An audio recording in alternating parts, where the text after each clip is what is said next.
Hi everyone, how are you all?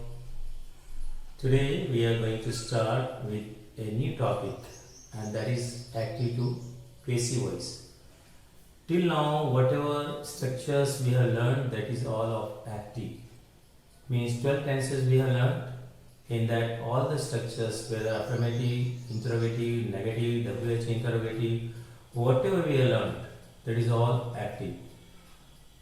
आज तक जो हम लोगों ने स्ट्रक्चर सीखे हैं अभी तक टेंसेस में, वो सारे हम लोगों ने क्या सीखे हैं?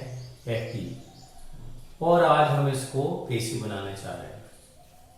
We are going to change into passive. प्रश्न यही है कि भाई एक्टिव है होता क्या है? What is active? एक्टिव वो होता है जहां पर कर्ता यानी सब्जेक्ट वो एक्शन करता हुआ सीधा दिखाई देता है, बिल्कुल सामने।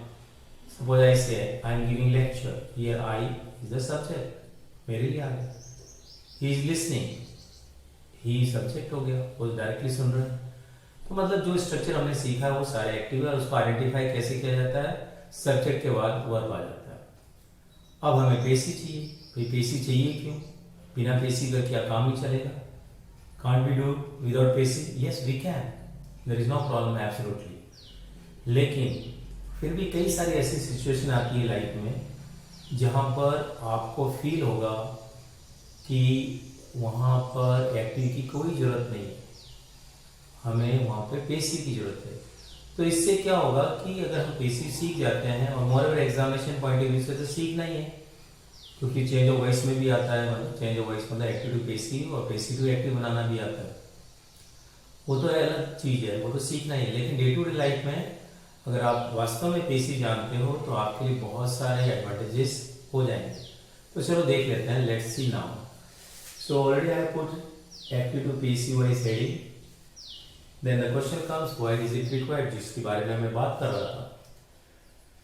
तो first point which I have written is like when an object is more important. मान लो कर्म ज्यादा इंपॉर्टेंट है, जिसपे क्रिया का असर होता है। हिंदी के हिसाब से अगर समझो तो क्रिया का असर जिसको होता है उसको कर्म बोलते हैं, या अंग्रेजी में ऑब्जेक्ट। उसकी ज्यादा महत्वता है। आपके नजर में लग रहा है कि नहीं, ये ज्यादा महत्व रखता है कर्ता से, तो उसको सब्जेक्ट बना के लिख देंगे तो वो पेसी बन जाएगा।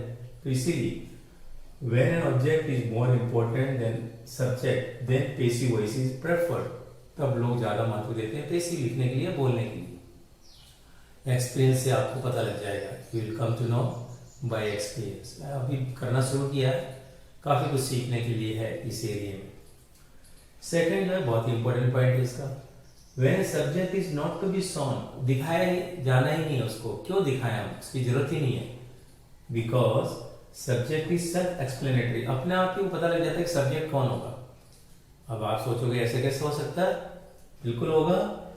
मैं एक वाक्य लिख रहा हूँ, डॉक्टर ने मरीज का ऑपरेशन किया। इसमें डॉक्टर सब्जेक्ट है, मरीज ऑब्जेक्ट है, और क्रिया क्या किया? ऑपरेशन का। लेकिन अगर मैं इसको ऐसे लिखता हूँ हिंदी में, मैं हिंदी से ही आपको समझाने की कोशिश कर रहा हूँ, मरीज का ऑपरेशन किया गया, तो आपको पता लग जाएगा ऑपरेशन किसका था? मरीज का। मरीज ज्यादा इंपॉर्टेंट है, वैसे डॉक्टर भी इंपॉर्टेंट है, लेकिन सेल्फ एक्सप्लेनेटरी है। क्यों? क्योंकि ऑपरेशन कौन करेगा? डॉक्टर ही करेगा, टीचर तो करेगा नहीं, टेलर तो करेगा नहीं। तो इसीलिए कई बार यहाँ पे ये जो डॉक्टर है वो दिखाने की आवश्यकता ही नहीं है यहाँ पे, ऐसे ही किसी भी एक्शन के लिए। व्हाट आई मीन, तो ये दो जो है मेनली जो ऑब्जेक्ट कह लो या इसका पर्पस कह लो या यूजर्स कह लो, वो है पेसिव वॉइस का। इससे होगा क्या? आपकी कैपेसिटी बहुत बढ़ने वाली है लिखने बोलने के लिए। You will increase your capacity to speak and write and to understand also. If when someone speaks to you in passive voice, then you will understand what he is trying to speak. So altogether it's very beneficial चारों तरफ से, all around. अब हमारे पास में situation है method of changing active to passive voice. यही है ना, यही तो सीखने जा रहे हैं। This is what we are going to learn. So general formation मैंने लिख दिया। जनरल मीन्स अफर्मेटिव फॉर्मेशन, और वो भी जनरल का मतलब मैंने कोई टेंस मेंशन नहीं किया। हर एक के लिए अलग अलग वर्ब है, हर एक के लिए अलग हेल्पिंग वर्ब है। जनरली हमारा स्ट्रक्चर क्या होता है एक्टिव में? ये होता है, देखो आप ध्यान से, सब्जेक्ट होगा, उसके बाद वर्ब आ जाएगा, फिर ऑब्जेक्ट आ जाएगा। ये सिचुएशन बनती है। फिर सब्जेक्ट आएगा, हेल्पिंग वर्ब आएगा, वर्ब आएगा, उसके बाद ऑब्जेक्ट आएगा।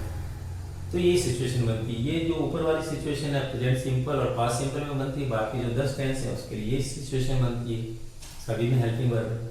अब हमें पेसिव बनाना है। पेसिव का मतलब ये है ऑब्जेक्ट को क्या लाना है सब्जेक्ट के स्थान पे, मतलब सब्जेक्ट के स्थान पे लाने का मतलब क्या है कि अब ऑब्जेक्ट सब्जेक्ट बन के आ रहा है। सब्जेक्ट क्यों बोला जाएगा यहाँ पे, जबकि वो एक्शन करने वाला नहीं है। अंग्रेजी में एक दूसरी डेफिनेशन है कि फॉर व्हाट वी राइट, जिसके लिए भी हम लिखते हैं, मैंने पहले भी पार्ट्स ऑफ स्पीच में समझाया था, जिसके लिए भी हम लिखते हैं वो चीज सब्जेक्ट मानी जाती है, इसीलिए यहाँ पे भी ये सब्जेक्ट माना जाएगा, लेकिन एक्चुअली है क्या, ऑब्जेक्ट। उसके बाद में हेल्पिंग वर्ब आना ही आना, चाहे कोई भी टेंस हो। खास बात है इसमें तो 2 टेंसेस में हेल्पिंग वर्ब नहीं थे, पर यहाँ पे हेल्पिंग वर्ब होना ही होना है, इट इज मस्ट। उसके बाद वर्ब थर्ड फॉर्म फिक्स है, थर्ड फॉर्म ही आएगी, और कोई वर्ब नहीं आता। आसान हो गया केस कि थर्ड फॉर्म ही आती है, लेकिन at the same time confusion also increases. Why? Because बचपन में कभी कोई टीचर ने सिखा दिया कि थर्ड फॉर्म जो है पास्ट के लिए यूज होता है। अब जब भी आप देखोगे वो फॉर्मेशन थोड़ा कंफ्यूजन हो सकता है, unless until you know exactly what passive is, तब आपको कंफ्यूजन नहीं होगा। नहीं तो कंफ्यूजन होने के बड़े बड़े चांस हो जाते हैं इसके अंदर। तो चलो वो सब क्लियर हो जाएगा, लेकिन अभी हाल फिलहाल के लिए you have to understand that what we come here were third form. Then by के नीचे मैंने कुछ लिखा हुआ, what I written generally, preposition है बाय। यहाँ पे और भी दूसरे भी प्रपोजिशन आएंगे, वर्ब के हिसाब से चेंज हो सकते हैं, वो सब मैं लिस्ट बनाऊंगा बाद वाले वीडियोस में। लेकिन क्या क्या आ सकते हैं, वो टू आ सकता है, एट आ सकता है, विद आ सकता है, लेकिन मोस्ट ऑफ द केसेस में बाई आता है, इसलिए मैंने बाई का प्रयोग किया है। और सब्जेक्ट को यहाँ पे अगर लाना चाहते हैं हम तो ला सकते हैं, लेकिन वो ऑब्जेक्ट के स्थान पे आ रहा है, इसलिए सब्जेक्ट टू ऑब्जेक्ट बोल देते हैं। तो ये प्रोसेस हो गया एक्टिव से पेसिव बनाने का। अगर देखा जाए तो ये जो मैंने रेक्टेंगुलर में डाला है वो यही है, सब्जेक्ट कहाँ चला गया, ऑब्जेक्ट के स्थान पे, object has come to subject, verb third form आना ही है। उसके नीचे मैंने हेल्पिंग वर्ब लिखा हुआ है, इसका मतलब हेल्पिंग वर्ब पहले चाहिए, उसके बाद में ही वर्ब थर्ड फॉर्म लगा सकते हैं। और यहाँ भी ऐड कर दिया बाई। इसी चीज को ऐसे भी याद रख सकते हैं, ये भी मैंने एक तरीके से आपको टिप्स दे दिया कि how to remember. I hope समझ में आ गया होगा। अब प्रॉब्लम है कि भाई सब्जेक्ट से ऑब्जेक्ट लेके जाएंगे या ऑब्जेक्ट से सब्जेक्ट आएगा, तो प्रोनाउंस में कैसे कैसे चेंजेस आ सकते हैं, what are the changes can take place in pronoun. So we see here I to me or me to I, likewise vice versa, we to us, us to we, you to you, he to him or him to he, she to her to she, whatever is the case, it to it only, they to them. Now these are the pronoun cases. These are also pronoun cases, possessive pronouns. Why? Because possessive means something will be added, कुछ ना कुछ जुड़ेगा, his father, his mother, his car, कुछ भी ऐसे जुड़ने वाला है। तो ये सारी चीजें यहाँ पे जब जुड़ा रहेगा तो वो वैसे ही आगे पीछे होगा, इसमें कोई चेंजेस आने वाला नहीं है। और कोई नेम होगा तो नेम के भी आगे पीछे वैसे ही होगा, कोई फर्क आने वाला नहीं। इसका मतलब हम लोग तैयार हो चुके हैं सब्जेक्ट से ऑब्जेक्ट बनाना और ऑब्जेक्ट से सब्जेक्ट बनाना, दोनों केस हमारे पास तैयार है। और अब हमारे पास में ये जब तैयार हो गया तो तीनों सिंपल्स को मैंने ले लिया है, प्रेजेंट सिंपल, पास्ट सिंपल और फ्यूचर सिंपल। कुत्ते बड़े भौंक रहे हैं बाहर में, कुछ किया नहीं जा सकता है, that will be also recorded, तो कोई बात नहीं है, you will be able to hear still. So present simple, past simple and future simple. Active का मैंने सिर्फ वर्ब लिखा है। क्या एक्टिव वर्ब यूज करते हैं, verb first form present simple के लिए ज्यादा से ज्यादा क्या यूज करते हैं, एस और ईएस। पास्ट सिंपल में क्या यूज करते हैं, सेकंड फॉर्म। और फ्यूचर सिंपल में क्या यूज करते हैं, विल और शैल के साथ में फर्स्ट फॉर्म। ये सारी चीजें आपको क्लियर है। अब पेसिव बनाना है, क्या चाहिए अपने को, हेल्पिंग वर्ब। अब यहाँ पे प्रेजेंट सिंपल पेसिव के लिए इज़ारम आएगा, हेल्पिंग वर्ब। ये आपको ज्यादा क्लियर भी कर देगा, तो कंफ्यूजन भी क्रिएट कर सकता है। क्यों, इज़ारम प्रेजेंट कंटीन्यूअस एक्टिव में भी आता है, पर उसके साथ आईएनजी आता है। इज़ारम एज ए मेन वर्ब खुद आता है, बी फॉर्म। इज़ारम के साथ इंफिनिटिव भी आता है, टू वर्ब फर्स्ट फॉर्म। तो अब आपको सिर्फ इज़ारम देख के नहीं डिसाइड करना है, should not decide by seeing only इज़ारम की कौन सी फॉर्मेशन। इज़ारम के बाद क्या है, या वॉज वर्ब के बाद क्या है, या विल बी शैल बी के बाद क्या है, वो आपको डिसाइड करके देगा कि what formation it is and what formation you must use. तो ये सारी चीजें आपको धीरे धीरे और ज्यादा समझ में आ जाएगी। तो चलो खैर यहाँ पे हाल फिलहाल के लिए देख लो। एक्टिव में तो ये थे verb first form S E S, second form will shall verb first form. Passive में जाएंगे इज़ारम third form, was verb third form past simple के लिए, और फ्यूचर सिंपल के लिए हो जाएगा will be, shall be, third form. अगर आप ध्यान से देखो, अगर आपको कंसेप्ट समझ में आता है, क्या किया फाइनल में हम लोगों ने बी फॉर्म जोड़ा है, प्रेजेंट का बी फॉर्म जोड़ दिया, पास्ट का बी फॉर्म जोड़ दिया, फ्यूचर का बी फॉर्म जोड़ दिया, और उसके बाद में क्या ले लिया, थर्ड फॉर्म। That's it. ऐसे भी याद रख सकते हो, you can remember in this way also. So likewise we have completed the basics of the PACE. So three examples, because board is not that big but not that small also. So I have covered 3 sentences. By that you will understand. तो देख लेते हैं और उसके बाद में exercise वगैरह करेंगे तो और ज़्यादा समझ में आ जाएगा। He plays cricket, अगर ये मान लो एग्जाम में दिया कि चेंज इनटू PACE, किसी भी क्लास में आता है, 7, 6, 8, 9, 10, 11, कॉम्पिटिटिव एग्जाम्स, एनीवेयर। अभी आप लोग स्टडी कर रहे हैं, अभी से सीख जाओगे, कॉम्पिटिटिव एग्जाम के लिए तैयार होते चले जाओगे। प्रेजेंट सिंपल का है, सब्जेक्ट ये है, वर्ब ये है, वी लिखा है मैंने, ऑब्जेक्ट उसी के हिसाब से ये क्रिकेट इधर आ जाएगा, ऑब्जेक्ट टू सब्जेक्ट, इसके लिए इज आ जाएगा, और प्लेड प्लेटफॉर्म बाय हिम। वह क्रिकेट खेलता है, क्रिकेट खेला जाता है उसके द्वारा। सपोज मुझे इतना ही लिखना है, क्रिकेट खेला जाता है, तो cricket is played, cricket daily खेला जाता है, cricket is played daily, cricket इस मैदान पे खेला जाता है, cricket is played on this ground, anything. So passive बहुत इंपॉर्टेंट है। दूसरा केस हो गया, सी बॉट ए कार, उसने कार खरीदा, पास्ट सिंपल। ये कार ऑब्जेक्ट था, इधर आ गया, पास्ट सिंपल का इसलिए हेल्पिंग वर्ब वाज आ गया, वाज वर्ब में से वाज सेलेक्ट करना पड़ेगा।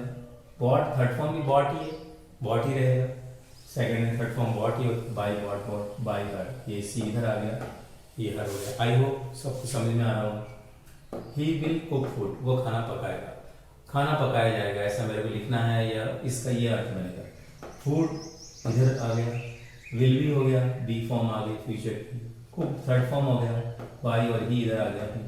सो likewise we have to change, कोई भी हो, you have to just identify the tense and you have to remember what helping verb you are going to use. Basically you have to use third form. For preposition you need to be bit alert कि भाई आएगा या कोई और आएगा, तो धीमे धीमे वो भी सीख जाओगे। So I hope you must have understood the purposes, why we need and how it is required, how we change, how we can remember this structure, or by this method we can remember how to change active voice to passive voice. In exam it comes under the category of change of voice. When it is given passive, then you have to make active, you have to change into active. अगर ये दिया हुआ है उसको बोल रहे हैं change of voice, तो ये आ जाएगा, ये दिया हुआ है तो ये आ जाएगा, voice versa। तो दोनों ही अच्छी तरीके से आना चाहिए, अच्छा कमांड होना चाहिए। So likewise, I have taught everything, I have told everything about this. So I hope you must have understood. With this we conclude and we will be joining for the live class shortly. See you for now. Bye bye. Take care.